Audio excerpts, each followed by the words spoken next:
मनोज दे जी। अरे राधे राधे महाराज जी। महाराज जी, मैं यूट्यूब पर लोगों को सोशल मीडिया के बारे में सिखाता हूँ और मोटिवेट करता हूँ।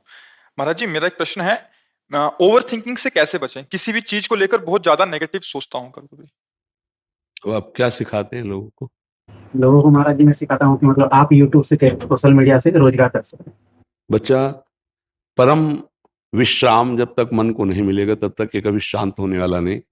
चाहे आप 100 करोड़ रुपया रोज कमाने लगे, 100 करोड़ रुपया रोज कमाने लगे, चाहे आप हजारों लाखों विषय भोग रोज भोगने लगे, तो भी आपकी ओवर थिंकिंग रुकने वाली नहीं। समझ पा रहे हो या इसमें आपको कोई संशय है? नहीं। 100 रुपए की मांग, फिर 1000 रुपए की मांग, फिर 1 लाख की मांग, फिर करोड़ की मांग, फिर अरब की मांग, ये बढ़ती ही चली जाएगी। इसकी पूर्ति नहीं होती कभी। आज तक किसी की नहीं हुई। इतिहास साक्षी है। उसी की पूर्ति होती है जिसको अध्यात्म का ज्ञान हो जाता है। उसके अंदर ये वृत्ति आती है, जथा लाभ संतोष सदा, काहू सो कछु न चाहोंगो, परहित निरत निरंतर मन क्रम, वचन नेम निबहोंगो, कबहू कहो या रहा निरहोंगो। जिसमें हम अपने विचारों पर शासन कर सकते हैं, हम अपने मन को शांत कर सकते हैं। वो रुपया नहीं होता, वो भोग सामग्री नहीं होती, वो अध्यात्म होता है। आप इस बात को स्वीकार करते हैं? जैसे आपका मन कह रहा है कि ये शरीर भोगने को मिल जाए, तो उस शरीर को कोई भोग रहा है, या आपको ही मिल जाए, तो कुछ दिनों बाद आपका मन किसी और शरीर को भोगने की मांग करेगा, फिर किसी दिन और, फिर और ओवर थिंकिंग, ये सोच बढ़ती ही चली जाएगी आपकी, कभी रुकने वाली नहीं। ये रुकेगी तो एकमात्र श्री भगवान का आश्रय लेकर अध्यात्म ज्ञान नाम जप के द्वारा रुकेगी। नाम जप नहीं हो रहा तो चाहे जितना धन कमा ले, चाहे जितनी भोग सामग्री, महाराज ययाति जिनके वंश में भगवान श्री कृष्णचंद्र जी का अवतार हुआ, उनके बड़े पुत्र का नाम यदु था, तो इसीलिए भगवान को यदुवंशी कहा गया। उन्होंने अपने जीवन का परम पावन समय भोग में लगाया। भागवत में उनका चरित्र है, महाभारत में चरित्र है। उनको पत्नी रूप में जो मिली वो बहुत परम पवित्र, अप्सराओं को भी मोहित करने वाली परम सुंदरी देवयानी जी, भगवान शुक्राचार्य जी की पुत्री थी। वो संयोग बना ऐसा कि उनको वो प्राप्त हुई, और बहुत ही गंभीर और सुंदर दासी रूप में उन्होंने वृषपर्वा की पुत्री शर्मिष्ठा को स्वीकार किया। शर्मिष्ठा से भी पुत्र हुए, देवयानी से भी पुत्र हुए। बड़ी कथा में सारांश में केवल बता रहे हैं। देवयानी की शर्त थी कि आपने मुझे स्वीकार किया है तो मैं सर्व सुंदरी हूं और सर्व पूज्य हूं। ये केवल संयोग है, नहीं तो हमारे चरण छूने के लायक भी नहीं हो, कि वास्तविक ऐसी ही स्थिति। मैं तुम्हें पत्नी रूप में प्राप्त हुई हूं तो किसी की तरफ आंख उठा के नहीं देखोगे, ये शर्त। लेकिन जब शर्मिष्ठा को जो दासी रूप में आई थी, यद्यपि वो दासी नहीं थी, ईर्ष्यावश देवयानी जी ने दासी पद में उन्हें रखा था। इतनी सुंदर और गंभीर मुद्रा में थी, महाराज ययाति लुभायमान हो गए। जबकि सर्व सुंदर देवयानी जी, शर्मिष्ठा जी से भी पुत्र प्रकट हुए। एक दिन वो शिकार के बहाने जा रहे थे, तो वहां नए नए बालक पिताश्री कह करके लपटे। देवयानी ने कहा, पिताश्री आपको कैसे कह सकते हैं ये? तो उन्होंने कहा कि बालक हैं, ऐसे भाव से कहते नहीं, सत्य बोलिए आप। तो उनका हमारे ही बालक हैं। तो तुरंत उसी समय चली गई भगवान शुक्राचार्य जी के पास और कहा, इन्होंने हमारे साथ छल किया, इनको दंड मिलना चाहिए। महाराज ययाति जब सामने गए तो उन्होंने कहा, जाओ, तुम इतने काम मोहित हो रहे हो तो जरावस्था को प्राप्त हो जाओ, वृद्धावस्था। अब देवयानी से कहा कि पिता से साफ तो दिला दिया, क्या इसमें तुम्हारा हित होगा? उनको लगा कि गलती हो गई, तो उन्होंने पिताजी से कहा, इस जरा को मुक्त कर दीजिए। उनका एक ही उपाय, कोई पुत्र तुम्हें अपना यौवन दे देते तो तुम यौवन, पुत्र से भी यौवन प्राप्त करके उन्होंने फिर विषयों को भोगा। अंत तो गत्वा उन्होंने लिखापना अनुभव, एक भगवत विमुख को, विषयी पुरुष को संसार के संपूर्ण भोग मिल जाए तो भी उसकी तृप्ति नहीं होने वाली। ओवर थिंकिंग पर ब्रेक लग सकती है, तो भगवान का आश्रय और भजन से दूसरा कोई उपाय नहीं। चाहे कुछ भी मिल जाए वो सोचता ही रहेगा, क्योंकि मन को विश्राम देने की एकमात्र क्षमता श्री भगवान में है, भजन में है। तब लगी कुशल न जीव को, सपने हो मन विश्राम, जब लगी भजत न राम को, शोक धाम तज काम। भगवान का आश्रय, सप्त शास्त्रों का स्वाध्याय, संत महापुरुषों का सत्संग, उसका जब मनन हम करेंगे तो हम जैसी भी स्थिति में उसमें प्रसन्न होना सीख जाएंगे। यही समस्त कामनाओं को नष्ट कर देगी स्थिति। बिन संतोष न काम न साही, अछत काम सुख सपने उनाई। यदि संतोष धन रूप नहीं आया तो कामनाओं की बढ़ोतरी उसको जलाती रहेगी, उसको मिटा देगी, नष्ट कर देगी। तो ओवर थिंकिंग से बचने के लिए भगवान का आश्रय, सत्संग और नाम जप, ये 3 बातें यदि जीवन में आ जाए तो बहुत आनंद आ जाएगा, मन प्रसन्न रहेगा, विश्राम को प्राप्त हो जाएगा। अगर अध्यात्म से नहीं जुड़ा है तो हमें एक उदाहरण बता दो कोई, जो अभी तुम्हें वर्तमान में दिखाई दे रहा हो, लेकिन बाहरी बात को लेके नहीं। तुम बाहरी बात को लेके और हम यहाँ आंतरिक बात को लेके, जैसे तुम प्रश्न करते हो, ऐसे आंतरिक स्थितियां यहाँ सबकी आती हैं। बड़े बड़े धनी मानी पदाधिकारी सब, और उनसे संभाषण होता है तो हमें सब पता चल जाता है। विश्राम उसी को देखा जो भगवान का जितना आश्रय लिए, अन्यथा नहीं। बोलो तुम्हारी दृष्टि में कौन है?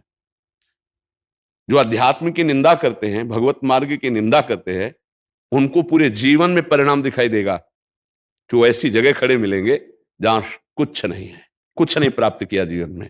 सब कुछ होने पर भी बहुत ही घोर अशांति में जीवन होगा।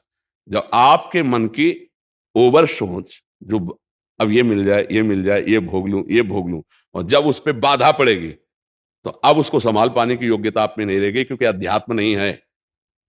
अध्यात्म सबसे पहला पावर प्रकट करता है सहनशीलता, तितिक्षा, जिसे संस्कृत शास्त्रीय भाषा में कहते हैं, और उसका सरल अर्थ है हर परिस्थिति को सहना।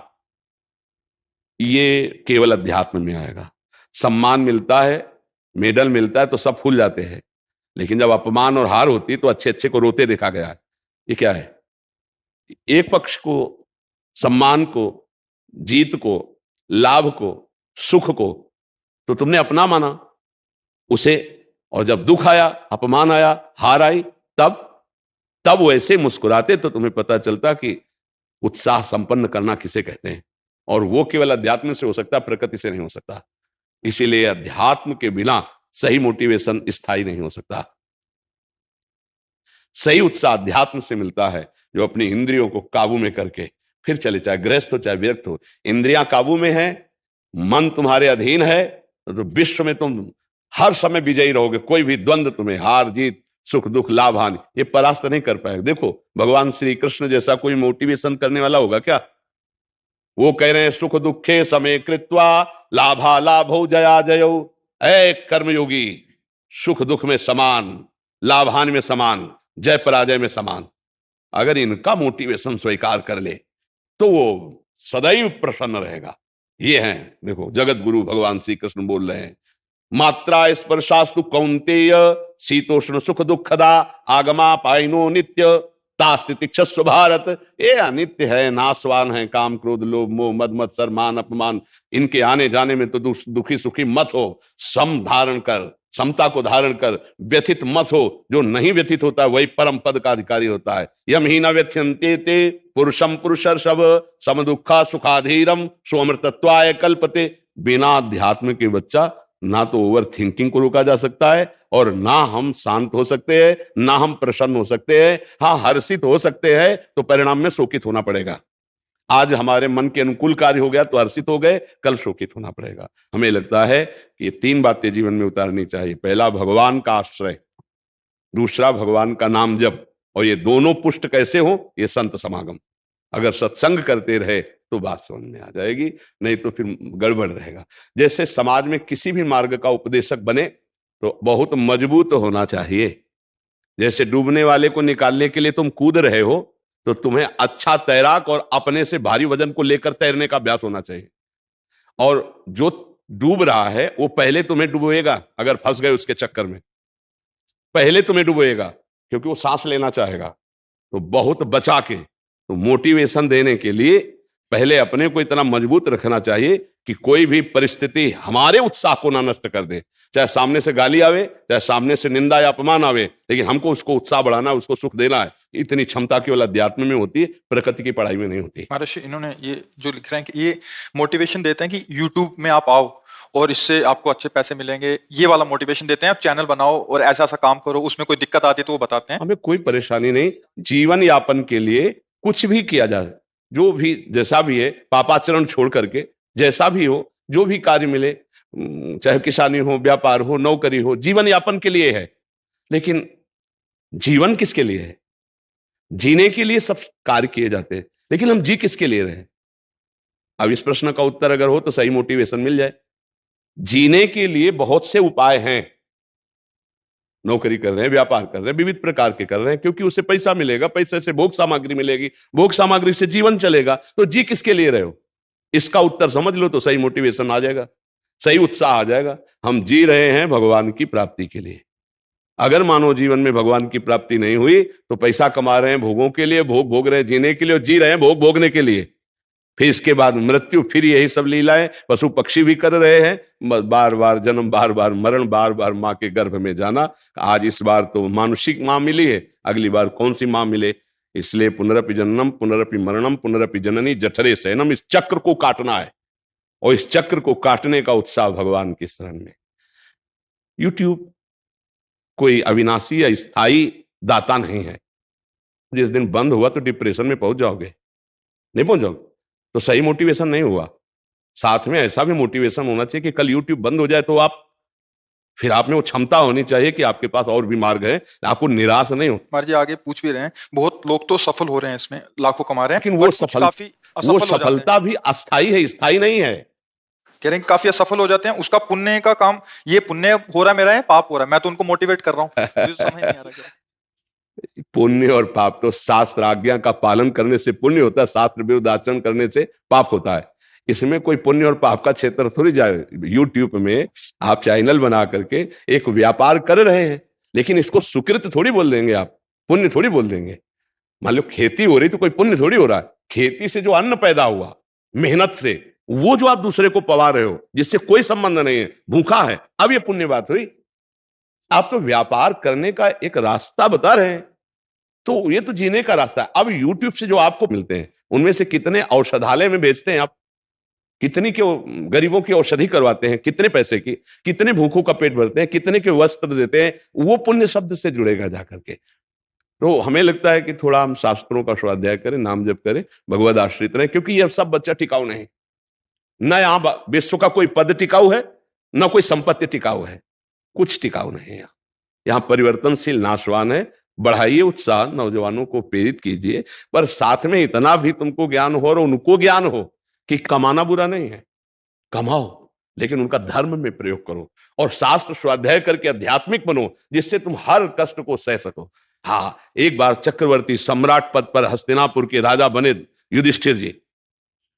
अगला कदम आता है कि 13 वर्ष का वनवास, 1 वर्ष का अज्ञातवास, इसके बाद फिर ये क्रम चक्र चलता है। ऐसा नहीं कि आज 5 लाख आप कमा रहे हो तो सदैव आप ऐसे ही चलोगे या ऐसे सुखी रहोगे। ये कोई सच्चिदानंद अविनाशी नहीं है यूट्यूब, या कोई भी मार्ग अविनाशी नहीं। मुझे लगता है परम विश्राम और शांति के लिए, ये व्यवहार के लिए करो, लेकिन अध्यात्म का ज्ञान और भगवान का आश्रय भजन जरूर होना चाहिए। नहीं उसके बिना आपकी सोच आपको परेशान कर देगी। संतोष उसी को होता है जिसके पास नाम है, भगवान का भरोसा है। चैन से जीने के लिए एक रास्ता है, भगवान का आश्रय, नाम जप और सत्संग।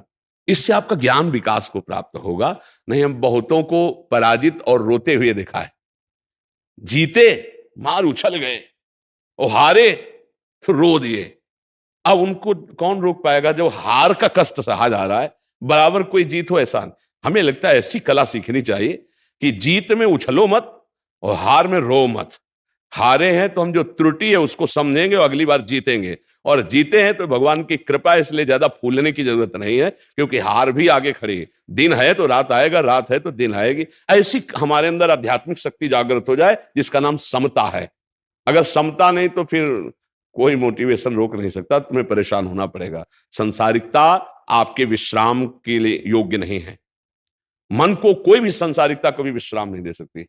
महाराज पुररवा को उर्वशी जी मिली थी, फिर भी उनकी तृप्ति नहीं हुई थी। उनकी जो दशा वर्णन की गई, वो पागल से घूम रहे थे। बाद में भगवान की कृपा से उनकी फिर बुद्धि शुद्ध हुई। महाराज पुररवा ये बहुत बड़े चक्रवर्ती सम्राट थे, उन्होंने अपने अनुभव लिखे। चाहे जितना सुख प्राप्त हो, भगवान से विमुख जीव को कभी शांति नहीं मिल सकती, कभी विश्राम नहीं मिल सकता। इसलिए नाम जप करो, सत्संग करो और शास्त्रों का स्वाध्याय करो।